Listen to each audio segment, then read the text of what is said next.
ఏంటి బ్రో ఈ హాస్టల్ ఎంత సైలెంట్ గా ఉంది? ఎవడేం కొట్టుకోడా? రూముల్లో బాత్రూంలో తప్ప మిగతా అన్ని చోట్ల సీసీ కెమెరాలు ఫిట్ చేసి ఉండలా. అందుకే మేమంతా నెల రోజులకోసారి ఆ షెడ్ లో పడి కొట్టు సచ్చేది. ఇంకో నెల వెయిట్ చేయాలా?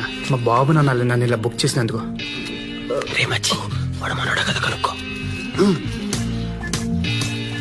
బ్రో నీ ఫేవరెట్ హీరో ఎవరైంది? రజనీకాంత్ బ్రో. రోబో 10 times చూసా.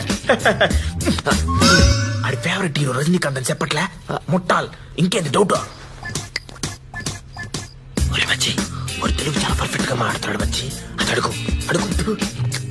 ఏంద్రా ఈ డౌట్? అడుగు బ్రో. నువ్వు తెలుగు చాలా స్వచ్ఛంగా మాట్లాడుతుండావా? నాకు 4 languages వచ్చు బ్రో. వీడియో చూసారు కదా. ఈ వీడియోలో హీరో నాకు 4 లాంగ్వేజెస్ వచ్చు అంటారు కదా. సో 2 లాంగ్వేజ్లు వస్తే బైలింగ్వల్ అని, 3 లాంగ్వేజెస్ వస్తే ట్రైలింగ్వల్ అని, 4 అంతకన్నా ఎక్కువ లాంగ్వేజ్ వస్తే పాలిగ్లాట్ అని అంటారు.